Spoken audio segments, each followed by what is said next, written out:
ya sikeye tobaki na bino ezoya sikoya yo mwana poto yo mwana Afrique yo mwana web to s'abonner bokoto ya sikeye Docteur Sadik Chomba bon s'abonner le s'abonner merci na ba oyo ba s'abonner s'abonner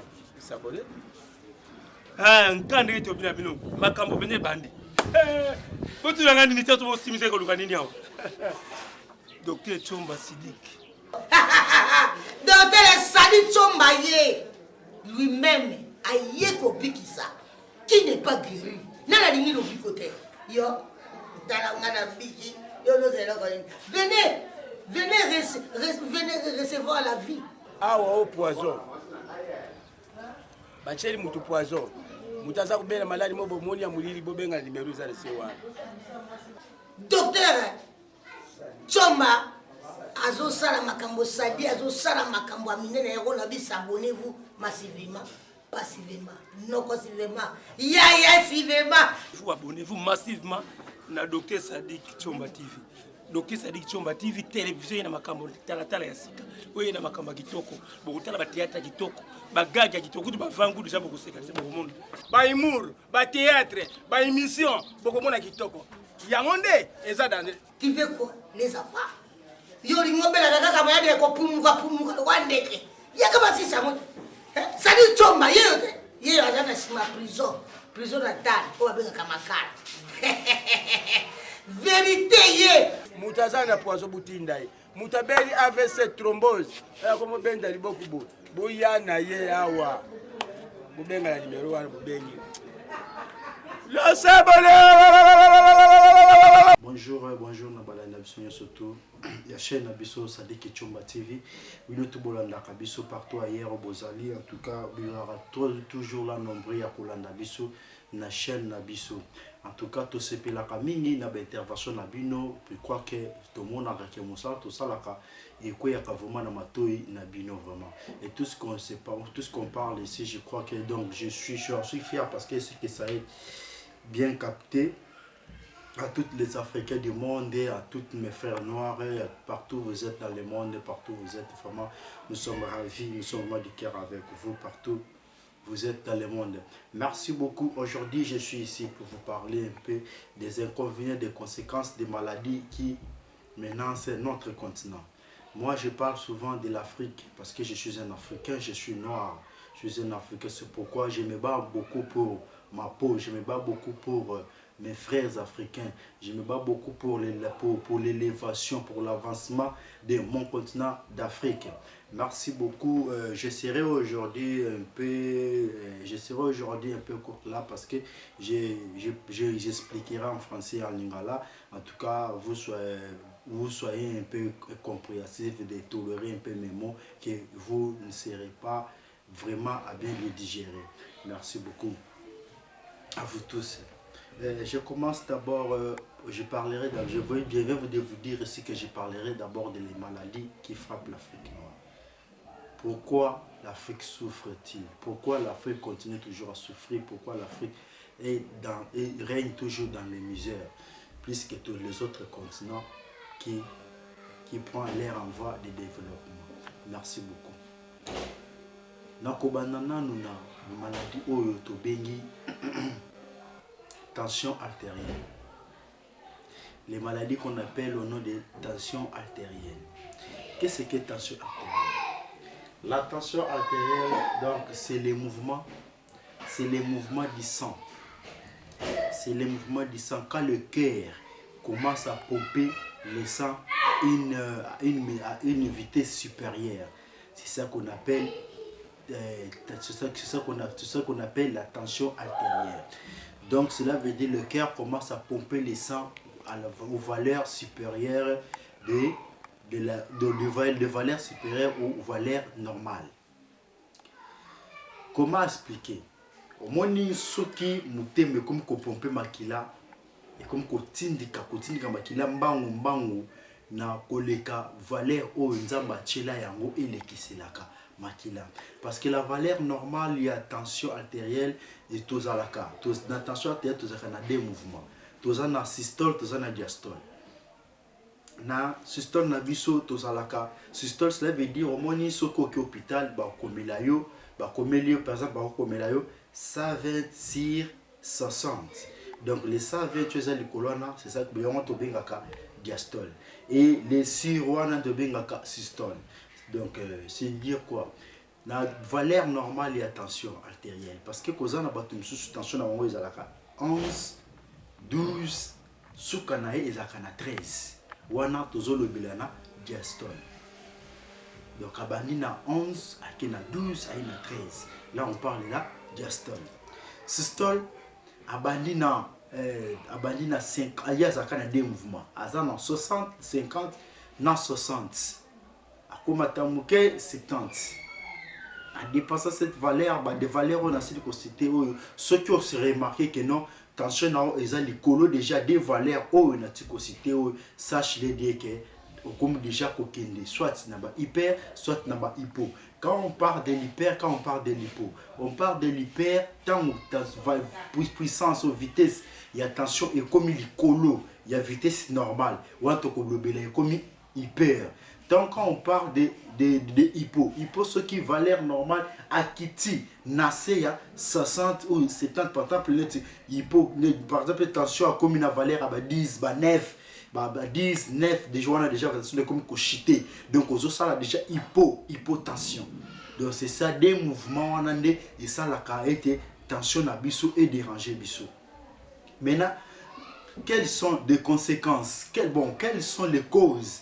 Et ça a été remarqué mouvement au yomi balea tension artérielle soit imati soit ekiti. La première cause c'est quoi? La première cause peut-être que non, il y a un agent étranger, il y a un agent causal, il y a un agent étranger oyo azalaka te na kati ya nzoto na yo. Tango agent wana koti na kati ya nzoto oyo azalaka te, tous les parasites corporels ils ont tendance à causer mouvement moko boy supérieur. Cela veut dire quoi? Okomona peut-être VS na yo amati, VS na mati, globule VS veut dire vitesse de segment et kozali akomata, okomona globule blanc na yo et kozala pe ya komata sur artérielle na yo. Donc il va y ce n'est pas au hasard comme ça au vandi boye ne va ba valeur oyo nzamba sala na nzoto ya mutu. Pourquoi? Tu sais nzambe ndenga sala nzoto ya mutu acha eloko nyonso tout juste toutes les choses autozana mo a ezalaka juste pas plus pas moins. Ce qui est commis plus est commis malade, ce qui a commis moins est commis malade. Donc il faut qu'à maîtriser toujours tendance wana. Vraiment dire pendant, je peux dire quoi? Je peux donner un exemple typique. Au moins, comme il y a mingi, tu grossis. Ça veut dire au mati si poids, soit au mati volume na yo, nzoto na yo. Comme mon attention, moi mutu ce que il y a mingi te au kondi. Ça veut dire quoi? Il y a une tendance au nzoto ezalaka nango et giraka wana. Ça veut dire que ça bouge pas, ça augmente pas, ça diminue pas. Donc c'est ça quelles sont des valeurs qu'on va commencer à vous expliquer ici petit à petit avec les temps qu'on va nous donner, c'est nos réalisateurs. Je disais quoi? Quand tu vas remarquer, ce n'est pas au hasard que tu te réveilles comme ça, les valeurs des tensions artérielles s'augmentent ou ça diminue. Qu'est-ce qui cause? Peut-être soit, comme chez nous en ancienne Afrique, on a cette parasite qu'on appelle cette parasite-là qui nous donne des malarias. Vous comprenez? Donc il y en a, il règne souvent ici dans notre climat tempéré ici. Donc cela veut dire quoi? Quand il y a la chaleur, chez nous ici, on ne s'est pas habitué à malili tout qu'on sort là. Donc mais ça il n'a pas mouillé. Tout ça un climat tropical.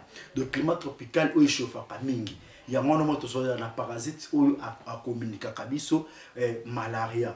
Tant que déjà ngungiwana déjà attaqué yo quand tu dormais au cola la kengana la moustiquaire ou tout qu'on sort là. Mais avant que là na moustiquaire on va na salle pota la TV on va na salle pota la TV ngana ko piquer lo pika kawana on va na tam suna ba obeta masolo na ba camarade ngana pas ko kote lo pika kawana. On veut dire quoi? Tant que déjà il a piqué au déjà et que parce que déjà tu as déjà ces masses mususu o ezalaka te na kati ya nzoto na yo. Dans les malarias ont évolué dans nzoto na yo, tu vois ça fait aussi, ce sont des causes aussi et qui ça aussi valeur ya tension artérielle. La deuxième cause c'est quoi? La deuxième cause tu vois nous bateau to lingami ko lemingi misuni. Vous avez mis la graisse trop. Donc quand tu dis qu'il y a trop de graisse, il y a bloco ils na graisse. Donc ils ont tendance ya komati sa musuni na yo soit mafuta et comme il belé na nzoto, les graisses augmentent beaucoup dans votre corps, dans le chair. Maintenant ça commence à se coincer avec les veines. Où ils ont les xamakila de ba veine ba comme ça la coincé na ba graisse soit na misuni et comme ça la coincé de veine moyen à dégager makila na munene na et ça les choses pourquoi parce que il est un peu coincé là na graisse. Donc graisse c'est comme que menacer moi azo valeur na ye normal ya abimisama alekisaka makile ezate po omona akondisi akomi kwese a diminuer pena moi volume na ye.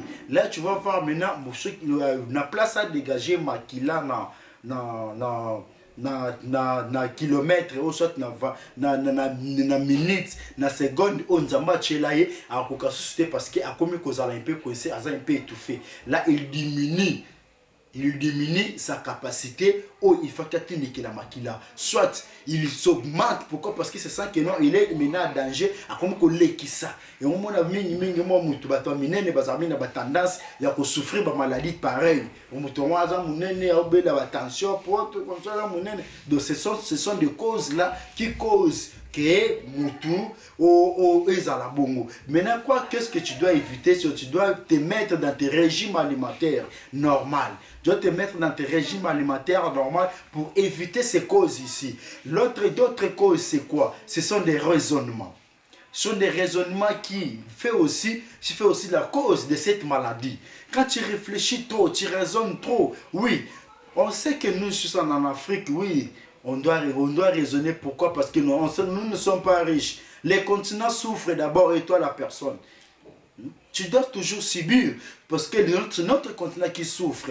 C'est notre continent qui souffre. C'est pourquoi vous allez voir que cette maladie, ça devient fréquent. Ça devient vraiment fréquent beaucoup en Afrique. Pourquoi? Ce sont des maladies à un caractère problématique.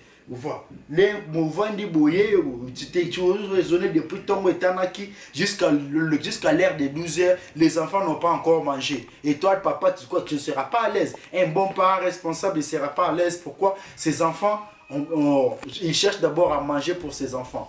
Il ne sait pas là où il peut les trouver. Vous voyez ça? Des choses comme ça, ce sont aussi des causes où ils ont causé des problèmes, où il y a des tensions artérielles. Quand tu commences à réfléchir, ils ont raisonné trop, mon thème est comme une tendance. Tu sais, ce qui n'est pas surprendre, tu étais là, tu rêvais,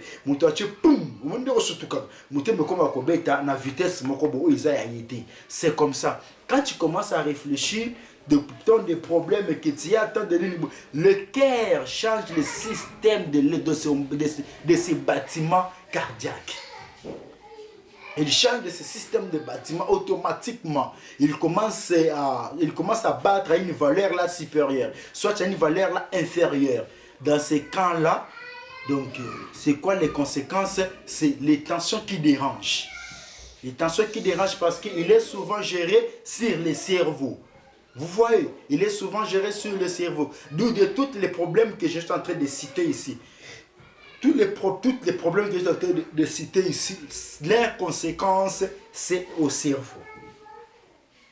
Parce que c'est lui, le centre de notre corps. C'est le cerveau qui donne tous les sens humains. Tous les mouvements que je suis en train d'effectuer comme ça, c'est commandé par mon cerveau. Tout ce que je te donne, les paroles que je suis en train de faire sortir, c'est commandé par mon cerveau.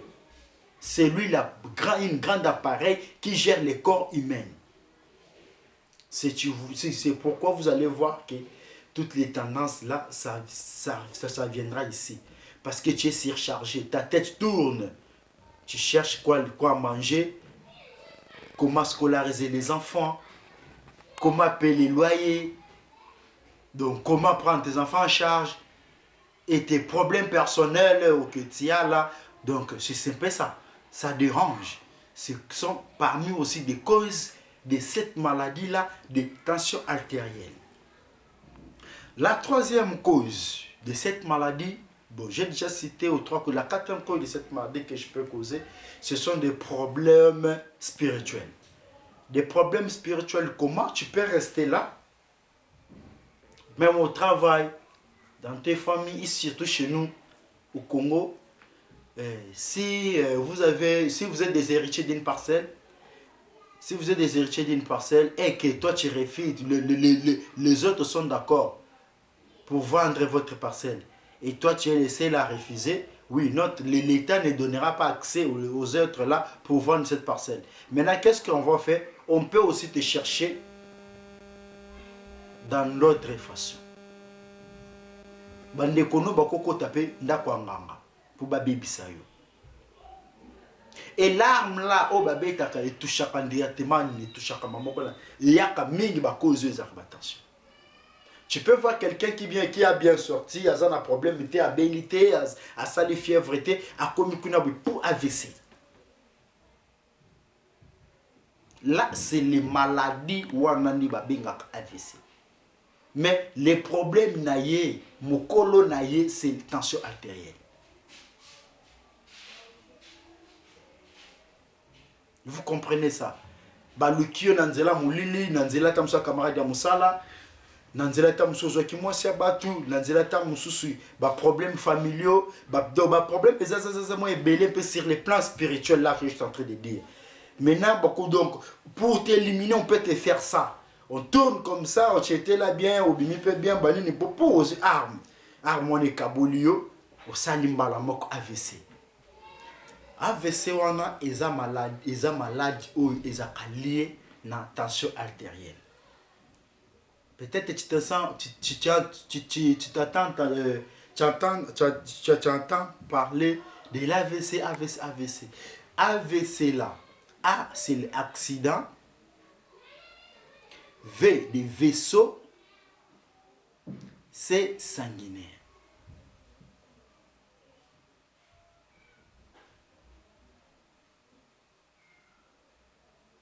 Vous comprenez? Donc ce sont des vaisseaux, des grands vaisseaux où ils dégagent à une vitesse supérieure par rapport à la veine. Vaisseau, ils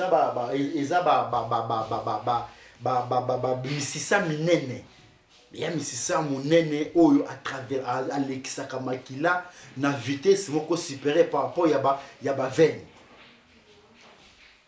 Donc on a ceux qui va toucher na vaisseau ou on a été paralysé automatiquement. Ceux qui va catcher le boko qui fonctionne sous côté. Ceux va pécho ta lichette ce que est grand vaisseau au moins le boko comme inapte. Au moins on tout ba kati ba zokisio mais moi le boko koni éliminer malamoko de toucher na grand vaisseau. Souvent il ça là na ba piqûre o to beta na ba IM. Ba piqûre ya ba ciment. Ba betio piqûre boloko le caoutchouc comme boité. Ça veut dire les piqûres on est que kweya na grand vaisseau. Tant qu'on na grand vaisseau a paralysé le colo total ma poya linga choc. Ce sont de gros vaisseaux là né viezaka cause l'accident cérébral ou to benga AVC. Vous comprenez? Tangu kaka nene au mona kamutu ke sala accident. Cela veut dire quoi? O yazo ya boipoa leka, o pa zo boipoa leka. Na croisement wana pou ba se croiser. Je ne crois pas que quand ceux qui accèdent à Salamé, il y aura des sans inconvénients.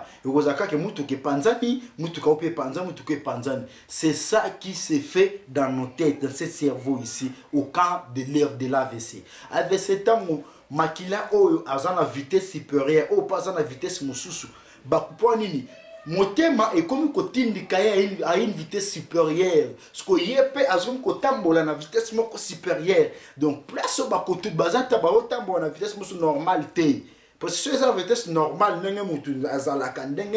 expliquer de débit, ça veut dire oh yakoleka n'a sans problème ou pas koleka sans problème. Mais ce qui est comme yakoele là, donc yaso tindika yango mingi et comme yakoele là, donc c'est ça qui donne cet accident là, il y a ba vaisseau. Le vaisseau est une place où est tout en éloignant et formé kayo sangue moko soit place où est tout en éloignant et sali moi rupture. Donc les sang au bandako leka na katia le sang bandako leka na katia mutu normal et comme ko leka na katia cerveau et comme ko sopana na katia cerveau.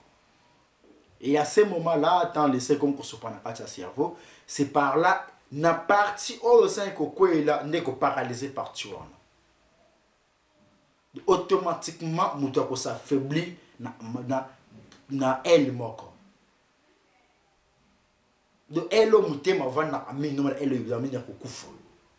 Mon ekufi.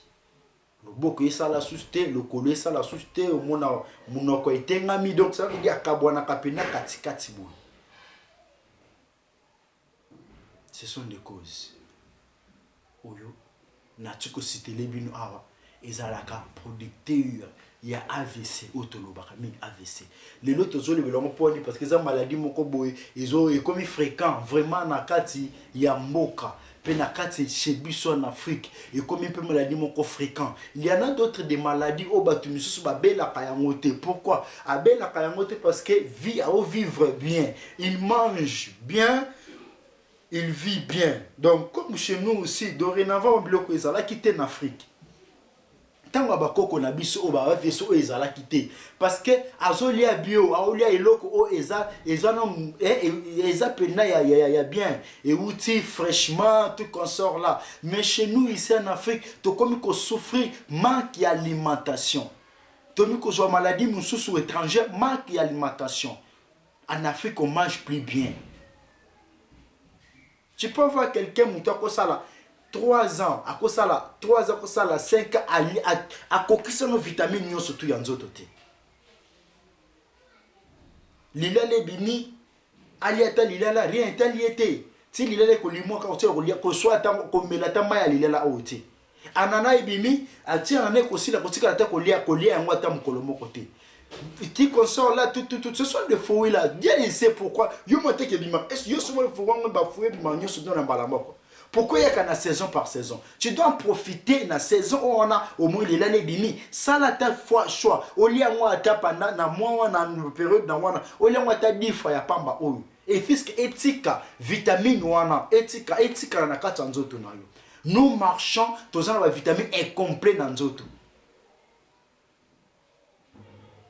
Tout ça, la vitamine incomplète dans d'autres. C'est pourquoi vous voyez que nous sommes exposés dans beaucoup de problèmes. Bantikor na biso est exposé dans un problème ébélé. L'Africain vit na grâce à Nzambe. Là, je vous dis la vérité. Si on regarde seulement sur les plans alimentaires, Africain, à un endroit, il y a qu'à vivre, il y a qu'à vivre petit. Pourquoi? On a tout changé. On a tout changé, on mange plus comme. Tu sais, chaque peau a sa façon de manger. Est-ce que toi tu peux voir comment on chinois lié monayo? Chinois taza wapi, taza na mboka nini, taza na mboka nini. Akolia biloko oyo ya bango ba mesana kaka kolia. Tu ne les verras jamais à s'importer n'aliment na bino. Non, c'est pourquoi vous voyez que dans un restaurant oyo eyebi makambo, dans un restaurant oyo eyebi ba norme. Tu vas voir que quand tu entres là-bas, on te dit que ici il y a toutes les spécialités. Donc à ça spécialité à Bamboka presque nyonso. Et pas chez nous. Toi, un Congolais, un Africain, tu peux entrer dans tel restaurant, mais tu peux te dire que non, amène-moi les plats européens. Jamais tu commanderas les plats de ton continent. Les plats européens, tu peux organisme, organisme,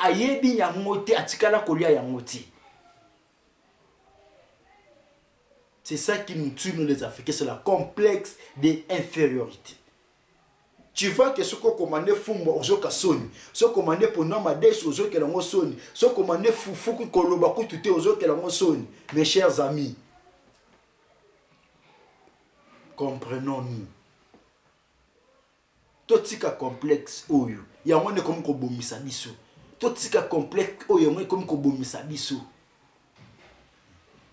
lia matembele oyo kolaki nango lia ndunda oyo asima ndako oyo kolaki nango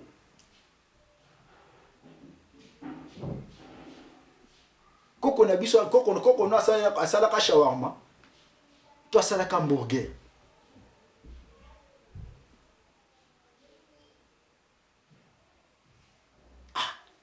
bandeko na ngai totika complexe totika complexe okola na kwanga lia kwanga okola na fufu lia fufu okola pe na iso pe na makemba lia makemba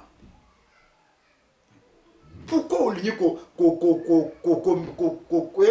trafiquer nzoto na yo moko o trafiquer nzoto na yo moko ne loko o oyebi ke okola no na ngoti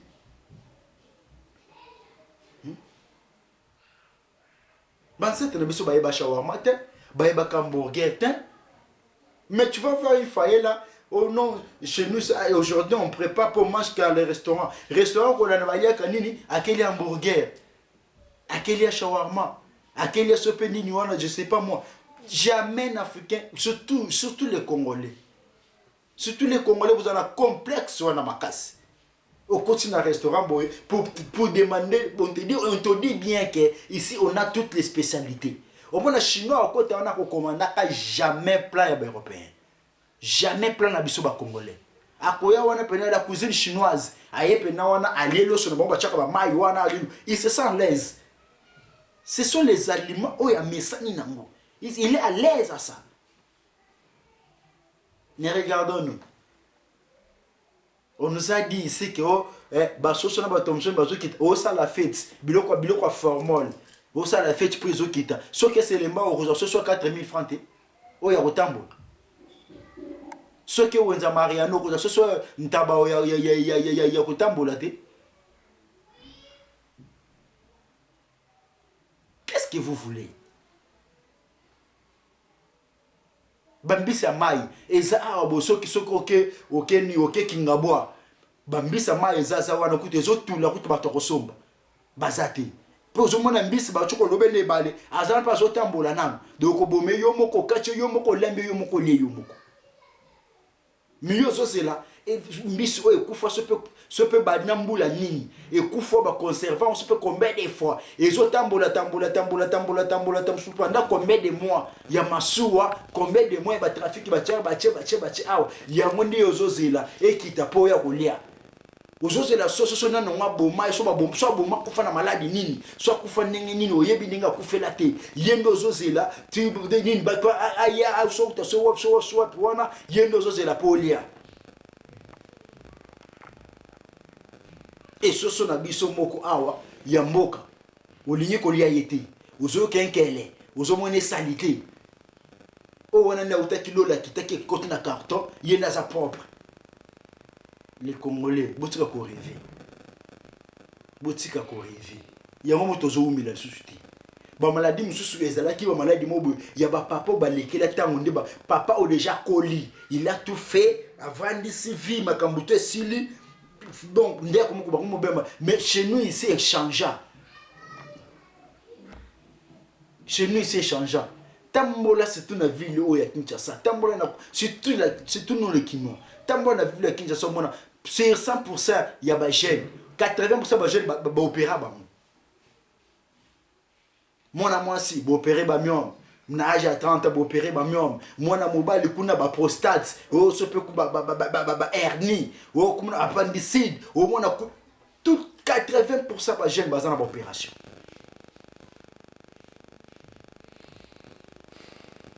Et on trouve ça normal? On trouve pas vraiment normal.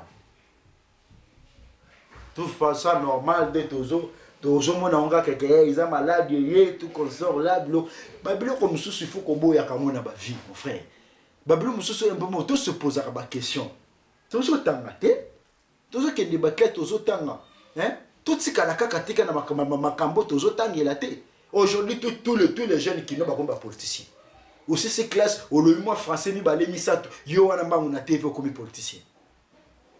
Tandis qu'il y en a beaucoup à faire sur cette terre ici pour l'avancement de notre pays.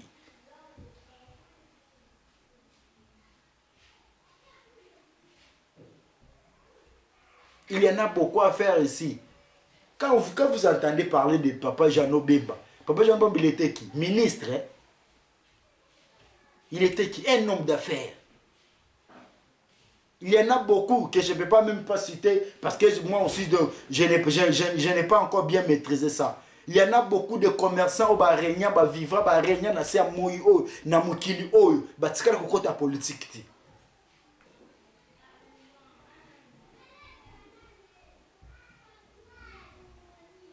Famille Bemba, vous attendez. Abongi na monga bilanga.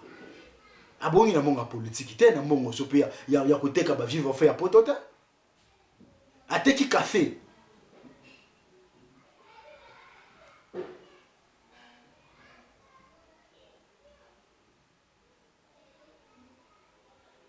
Ce sont des causes qui dérangent. Ils ont dérangé quand on ne prend pas conscience. On a parlé ici de l'hypertension. Ou le traumatisme AVC. Mes chers amis, ce n'est pas une petite maladie. Hein? Ce n'est pas une petite maladie à blaguer. Et ça maladie, c'est une maladie. Naboy na ngana zo au moins on dirait maladie moi lokumu. Naboy na ngopé sanga AVC. Oui, puis AVC n'est ça là. J'ai avoir là dans un commentaire sur Facebook dans mon téléphone. On me dit moi mutazo le bakero quoi ndeza bo toma ko tambola na ba A na C na biso. Et tikali kaka V.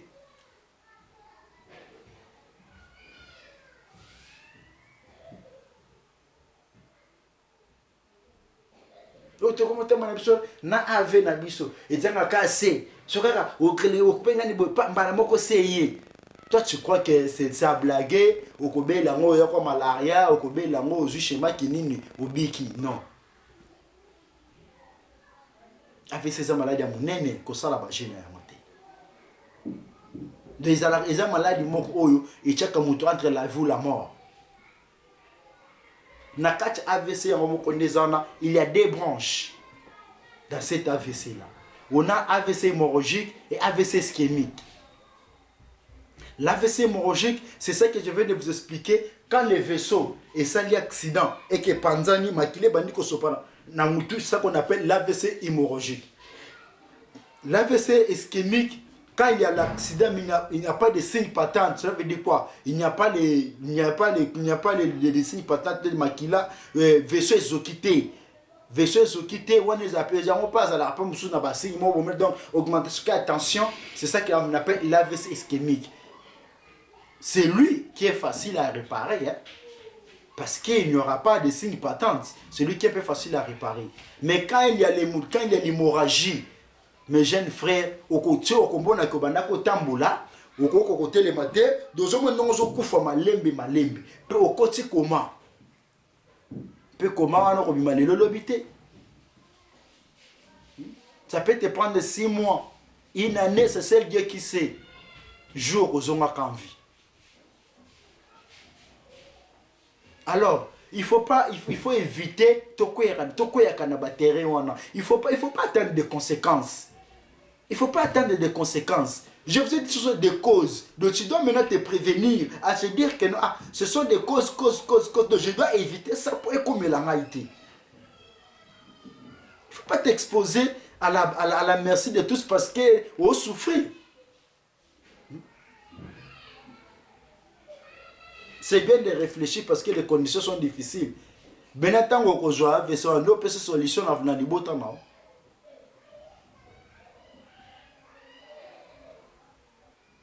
Yo mutona no ezana no débit.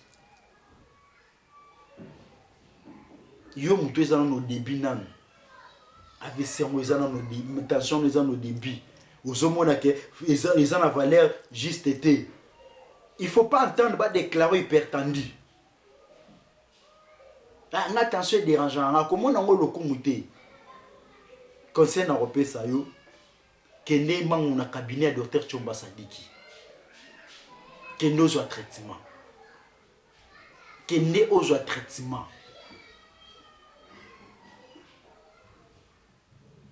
Comme ils sont malades, ou ils sont là dans d'autres moutons, c'est bakoko bazela on peut solution. Au lieu d'aller dépenser des millions dans les hôpitaux, au côté scanner, au salabo, kende na nzela ya bukoko. Ya on a biso chose appelé na chose qui na causé na kindoki. Toza ki causé na mulili, toza ki causé na batu mabemu to boite la kyo yango kende na cabinet de Docteur Tshomba Sadiki okozwa guérison.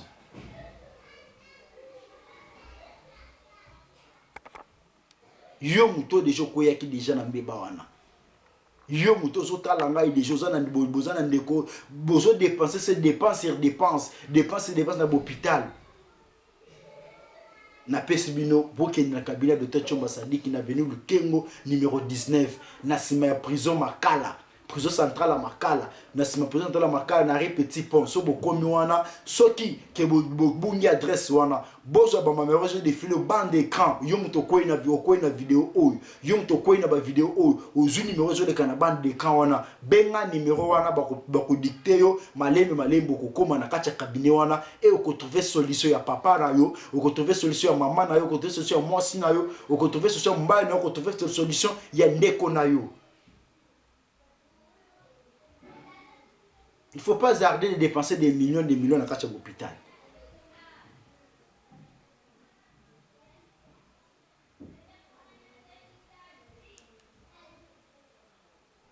Les lots biso ba gente comme ba victime, il y a ba malade belé. Bit cause nango majeur ezaka kama oyo ya ba régime alimentaire. Cause nango vraiment ezaka makambo ba régime alimentaire. Mes chers amis, les blancs viennent ici, bazoya arminde, bazoya apona kosa la commerce, bazoya en Afrique pona kosa la commerce. Mais na l'air commerce c'est comment kende na mabe, parce que même meloko eza mabe a autoriser kaka, ya ça la perte te atekelo yango po yo lia yango.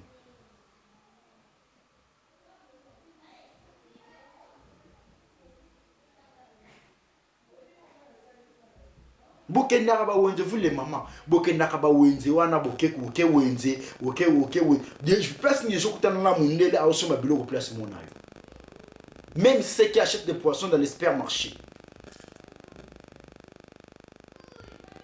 ndele pa ipe wenze bazape bazu pe lokola batu lokola bino ayepe wenze ko somba poisson oyo sombi ayeko somba cuisse oyo sombi ayeko somba sauce oyo sombi ata chinois.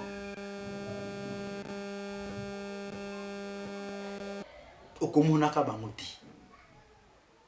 Et quand tu pars chez eux, ok, mais par exemple, parce que mon délai je fais na Congo, ok, t'as la biloko abandonné, au moins les différents na biloko yolia. Mais ils ont où ta kuna? Comment yoko la belanga eloko na lia yomoko yangoti?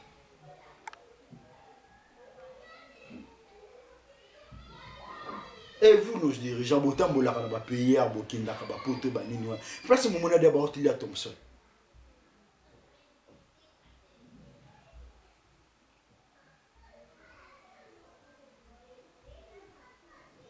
Attaque oui, on peut accepter notre, on a dans un pays pauvre, mais il faut pas manger du poison parce que le pays est pauvre. Tozana ba matembe lezo kola na simandako wa mbisa ko ka okezo utambanda ka ezo utambanda kezo utabwende ezo uta parti par là qui sangane tout consort là wa ba makaya bozo utaba kisangane ezo utabanini boy va t'en procurer ça, mange ça.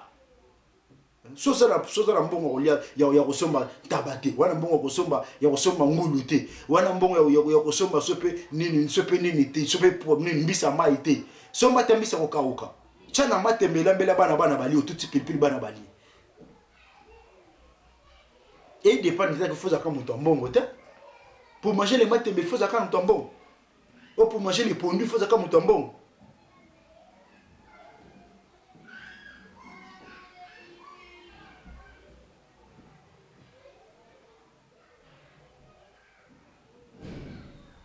Sinon, nos premières conséquences, il y a biloko tozoli est bien conservé. La deuxième conséquence, surtout chez nous les jeunes. Je vous donne un exemple.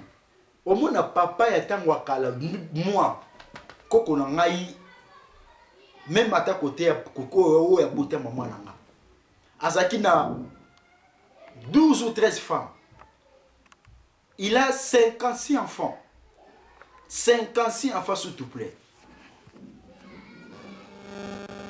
Avec les femmes différentes, avec 13 femmes. Au monde à papa wana atonginda azinda kuana abandi ko classer ba chambre ti 13 chambres à basi na union a placer banda kuana mona che premier bureau deuxième bureau troisième bureau ti na basi sorti azana bango 10 so azana bango baka kono so batiko bala mwasi morote boye dia mutubi nous tous ici to yebi histoire ko to yeba histoire ko je suis pas le seul. Bozawa na pe boze belé wana bako na mino ba 20 ba si ba 10 ba 8 ba 5 bozawa na. Mais tu vas faire ça papa ici. Premièrement d'abord, on n'a pas signé ce tour avant de la place moko. Nandak moko. Ils sont là vraiment nandak moko, premier bureau, deuxième bureau, tina bureau à souka. Bazan nandak moko. Et bablamba kanzungu moko.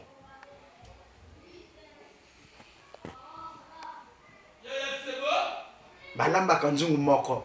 Balambi bazoka bola bana nyonso. Bazolia. Là c'est autre. Je suis pas là d'abord. Je suis dans naye papa wana. Okomona papa wana semaine eza na 7 jours. Au moins lundi, à cause de la tempête, par exemple, à Tobani, lundi, ça n'a pas premier bureau. Mardi, c'est pas deuxième bureau. Mercredi, troisième bureau. Jeudi, quatrième bureau. Vendredi, cinquième, sixième, tout consort. 10 semaines ici, à tourner page. À côté de la deuxième semaine, à continuer. 8e bureau, 9e bureau, 10e bureau, 12e bureau. Tina 13e bureau. Si mais là, il passe des rapports presque chaque jour. Il couche les femmes chaque jour.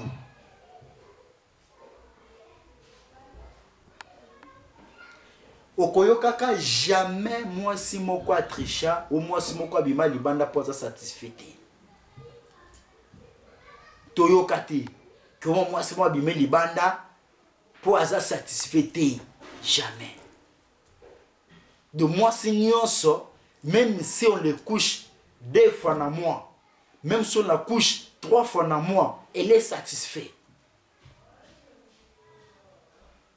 Peu tu vois les gars, les messieurs en question, à Kolele la haute que il est impuissant. À Kolele la haute que mon Congo passe. À Kolele la haute problème mon côté ya nzoto na ye.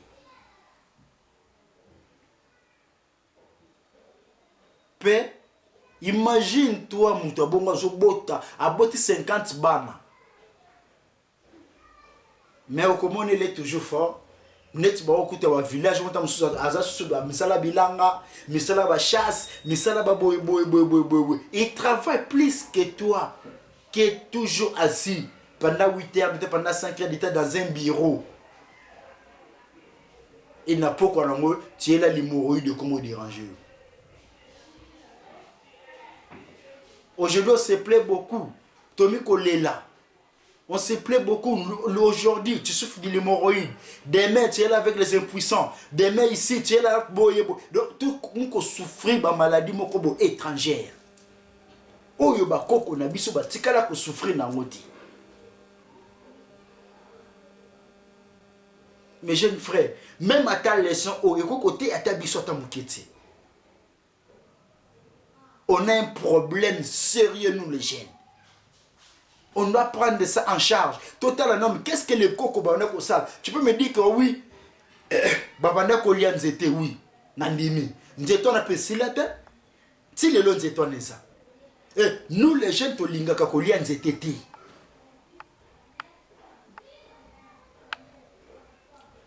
Na place au lian zete pour na traitement ya nzoto na yo, tu préfères au lia ou la tirbo.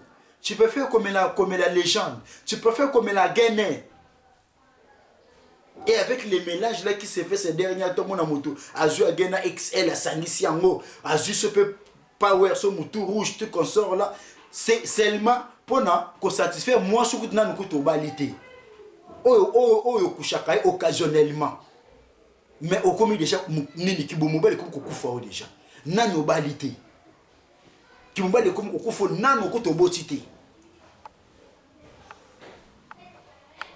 Oui, il faut kobela. Tondimi, il faut kobela. Mais na ba condition oti. Na ba condition oyo nous les garçons, tomi ko souffrir nango ezalati.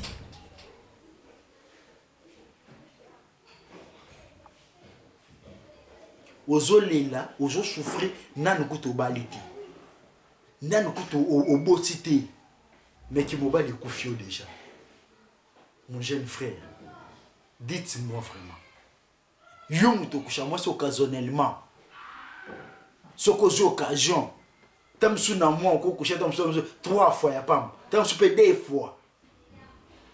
Ce qui est joué belé 5 fois. Mais comme ko le déjà mon congolais ça la société. Qui mo ba l'été les masus ndenge ko côté les matin. Nan ko to botiti. Ah, mon jeune frère. Tomita na biso moko. Makila ba papa wana ezalaka ndenge nini? Pe nzoto na bango ezalaka ndenge nini? Qu'est-ce qu'ils utilisaient? Ce sont des questions à nous poser. Aujourd'hui, on est en train de voir des charlatans marcher par-ci, par-là, nuit et jour dans les télés. Chanter, tu viens là, combien de mots ont dépensé? Mais laisse-moi encore leur t'orienter. Yo muto déjà ko ina mbeba o, yo muto déjà zo souffrir, zo bela déjà o. Tu vas orienter yo. Kende na avenue Lukengo numéro 19. Avenue Lukengo ezana commune ya Selembao. Na sima ya prison centrale à Makala. Juste sur l'arrêt Petit Pont. Ce commun wana otuna avenue Lukengo. Barotika inde na avenue Lukengo. Ce commun avenue wana te zoa ba numéro o ezo affiché na ban écran wana. Zoa numéro ezo affiché na ban écran wana benga ba ko orienter yo comment okoma na cabinet ya docteur Sadik Chumba. Okuza solution. Yo muto yo mitraille de jo baby. Et simba susute de jo baby mon frère na pession na indico place ya bien. O meli mingo, o meli ba melisio ba tungolio, ba sali wa ko sala, mais ça marche pas. Quel que soit le problème spirituel, et ça la thèse spirituelle mon frère, na indico place ya bien o ko solution ya vie na yo.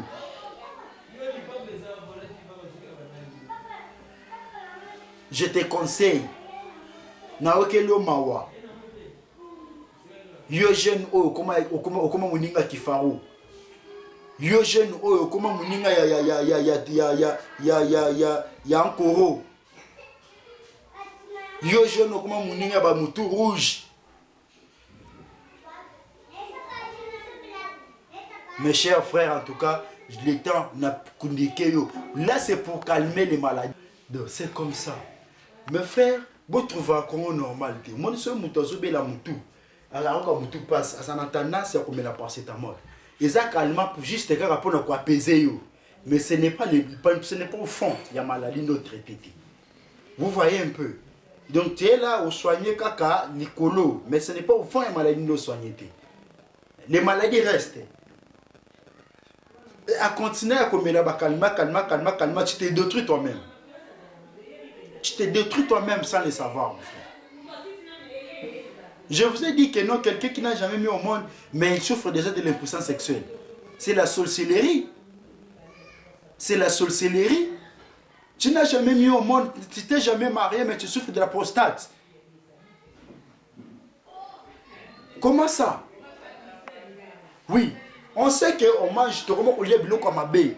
Aujourd'hui, biloko tozolé, on est commis, cause majeure c'est les maladies et comme qu'on dérange biso.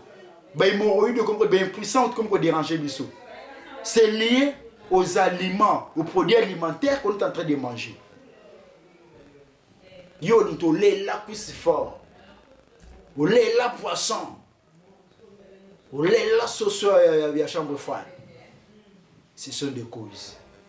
Moi ce que ma père wana bandakolia soso ya mo soso yo banga ya salité wana et on est bandakolia balambeli yango bachenye lumba na kati abeti yango esili adali ba misa ko kauka moi mon grand-père on a olobela on a monnaie place alia eloko vivre fêter abanda ko lia ba misa ko kauka azolia ba soso mboka na ta on a meka ko vendre na ye. C'est ça que j'ai eu à remarquer qu'il est en train de manger. Et il est là avec moi, j'étais né à Bukoko, à son ami. Ce n'est pas une sorcellerie. Ce n'est pas une sorcellerie, ce qu'on a dit.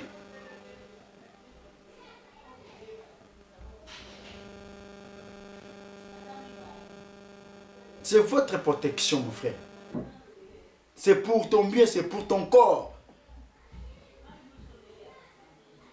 Kozana batu oyo ba fille na ba garçon depo bando tungolo na bumo ne pa maman abino tshoko mana âge oyo batande batungolo raté mais tu manges trop nous en a journée dans jolie rata 3 fois 4 fois au tungolo raté oyo betambulo tungolo raté. Tout ça ce sont des conséquences, ce sont des causes. Oh les lots tous souffrir dans nous.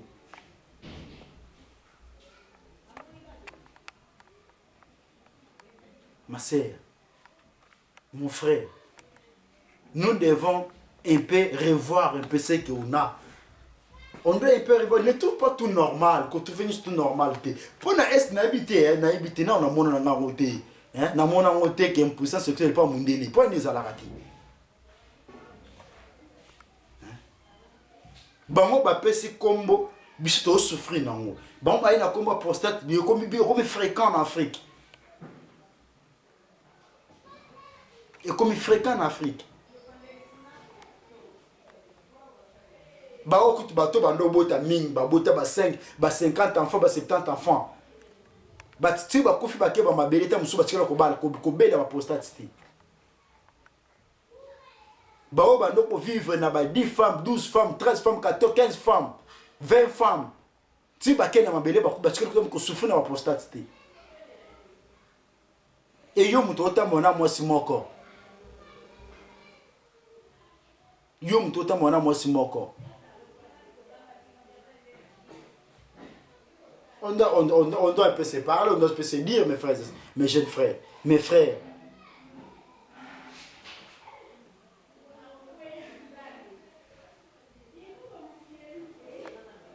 Les loyaux, et comme il y a des problèmes aux liés bisous, comme maman a des problèmes aux liés bisous, n'a pas couple. Au moins, un bon garçon, il a tout, il a son argent. Aza bien, tout qu'on sort là, mais l'appareil masculin est ça la société. Son appareil masculin est ça la société. Toi, tu crois que toi, tu es une femme pour au pesa qui ba bijou, pesa qui ba ni. Oui, bien écoute, avant que tu en aies ba bonnier bimina bam. Autant que tu as un bon collègue. Ba qui t'ont collègue. Il t'a choisi comme son homme. Il a accepté de te marier comme son homme. Ou comme il a boué, aux jours satisfaire y était. Ce sont des causes au lelo to comme côté déplorer au vandi boye au beaucoup la 5 bana na kati ya 5 bana ta mwana no moko azati ko ça la fierté pour se faire soigner ko ça la fierté il faut se faire soigner.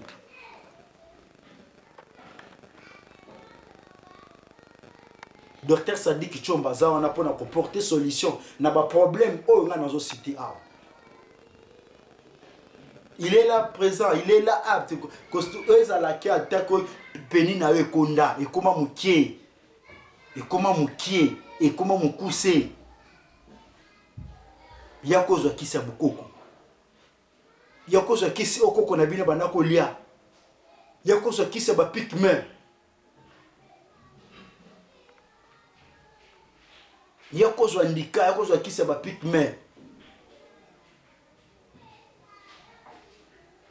Avec peu de temps, tu as la guérison dans ta main.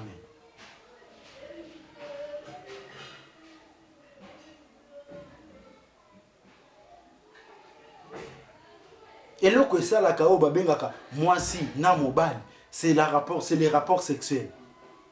Moi si n'amba ezaka ni que la ko bilamba tala mais la ko fufuta, au cause appelle bon ou engagé pas zoni que le bilamba zo la mais le fufu.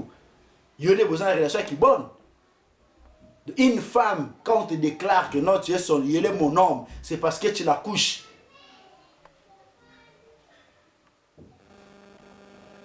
Ce n'est pas parce que tu oses se mettre il va t'appeler son homme, non?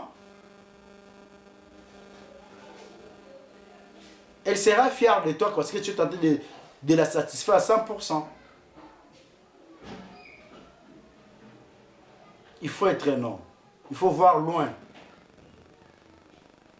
L'erreur est grave. Yo mutona no balite uzoko se kozozo se remarquer na ba cause ou. Yo mutona no balite se remarquer na ba cause ou. Solution mwana. Numéro ezo le kana ba écran na oluba awo. Yaka benga nzo numéro wana benga. Kita na kati ya cabinet de Dr Sadiki. Yaka ma papa yaka.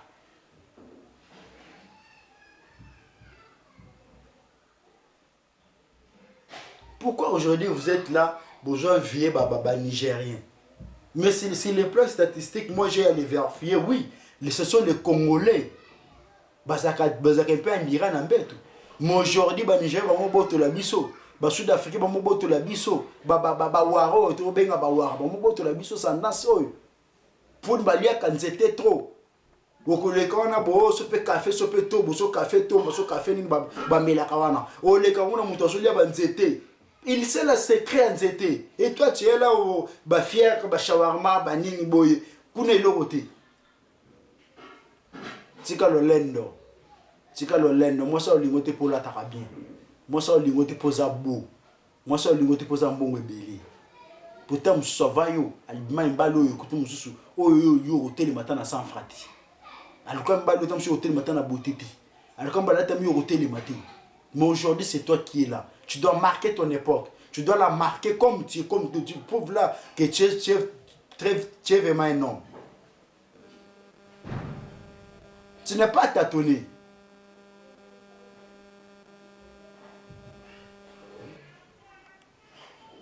Mes frères, je sais que vous êtes nombreux. Surtout dans Kinshasa, vous avez belé pour souffrir de problème. Soit numéro ya mwana. Ou est-ce que trop, tamboli trop, solution au monde na yote. Et comme il cause comme un hémorroïde, hémorroïde, de condition péni, hémorroïde de commission puissant, hémorroïde de hémorroïde. Ndekolanga, ba problème ezaka belé lié na makambo. Ba problème ezaka belé lié na makambo. L'état ya ngoyo. Oyoki, omoni vidéo oyo otomber na vidéo oyo parce que baeba ki ko tomber tam sur na vidéo oyo l'état yango récupérer temps na yo tolobaki tolobi tozo continuer ka koloba ba mamero eza on les afficher na barre écran wana toza na avenue Lukengo numéro 19 soko komi wana okuta Dr Sadiki Chomba azana ba solution na ba problème nyonso na cité awa. Ba maladie to na cité awa. En tout cas, solution za na maboko na yo. Avenue Lukengo eza wapi? Avenue Lukengo eza na sima ya prison centrale à Makala. So comme la prison centrale à Makala, au coup comme na arrêt petit pont. Tant comme na arrêt petit pont, tout na avenue Lukengo numéro 19. Et tu dona ka na olu avenue Lukengo la direction c'est couturé. Bato moto bazana ba komema yo, ba ya kotika inde tina avenue Lukengo. Pour ko koma wana soko bungi zone numéro aux affiché la bande d'écran. Mikolo autrement autant on a ba numéro. Ata oyebi adresse mais numéro c'est plus important. Au bengi na numéro wana en tout cas pour répondre yo 24 heures sur 24 heures pour retrouver solution à problème ou ils ont dérangé. Merci, je crois bien que j'ai bien parlé, j'ai tout parlé, j'ai tout dit. Toi, celle-là qui partout où tu es, en Afrique, partout où tu es au Congo, partout où tu es en Europe, mais si tu es un Africain, tu te retrouves dans ce problème ici. Vous là-bas en Europe, vous là-bas en Asie, en Océanie, en Amérique, partout où vous êtes. vous se retrouvez dans un problème, en tout cas la solution est belle là. Dans ce numéro-là que vous voyez affiché sur le banc de votre écran, vous appelez ce numéro, vous aurez des réponses à tous vos problèmes, à toutes vos préoccupations. Merci beaucoup, merci à tout le monde, merci à vous, Baotu Balanda Kingai, merci à Baotu Balanda Kabiso, na chaîne Nabiso YouTube, en tout cas merci beaucoup. Tout ce que la famille n'engage bino bozala pas toujours connecté, na Kolanda Biso, en tout cas, bon bah Biso ba vivre, bah j'aime, bon soit penater côté la vidéo Nabiso mon frère et mes sœurs, pour être bon exemple façon au bino qui ko aider et émission au Kendeli Bosso, exemple façon qui ko aider et émission au évoluer, exemple façon ko aider Biso, émission tout ça là toya ka toujours na ba rendez-vous ko pese la yango bino, en tout cas to sepeli la kamakasi na ba o nyuto bazaka fidèle. Il y a côté la vidéo oyo ba to bazaka fidèle vraiment kozala connecter ba s'abonner na kacha chaîne na biso Dr Sadiki Tshomba. En tout cas tous ala pena ravi pena na ba aide na bino na ma news tubu salaka bosuka kaka na ko emete bosuka na ko tala teme benga numéro au cas de nécessité au cas de problème ba ko répondre yo. Les numéros sont là, ils en a ba WhatsApp ou ko benga na zo nzela WhatsApp nzela Facebook. En tout cas toza wana to ko répondre bino ceux qui ont une capacité à koma na kacha cabinet, aux une capacité à koma place na adresse au bino. En tout cas les numéros sont là. Ou écrit Sabeyo. Ouvrez mes tard que jamais. Joyeux anniversaire à toi Montréal. Joyeux anniversaire en tout cas malgré ton mérité. Champagne panzana ya boy. Biso ton mérité. To Rolanda aura réussi la débotille et le tozana aura. Merci beaucoup. Joyeux anniversaire à toi Chris Sabeyo. En tout cas merci à toi Dr Tshomba Sadiki partout aux Ali. Les sponsors numéro 1 la chaîne Oyo. C'est lui qui fait que tous à la bouille. Mouta sponsor à la chaîne Oyo et à la chaîne Oyo. Ton lobela bino boy ba vérité pe ba réalité. Pour la guérison de Bino, Bana ya Congo. Merci beaucoup, merci Maman Marguerite, Tolela fort, Talara Maman Bana, Maman sociale, la femme qui assume, la femme à la langage capable de parler et langage capable de faire. Merci beaucoup maman, en tout cas. Dans ce pays, ma casse na yo pe mbote na pas place aux ali maman. En tout cas, mbote na bino surtout pour bolanda kabiso, tozo la bino ba sponsor, boya ebele. Merci beaucoup. Bye.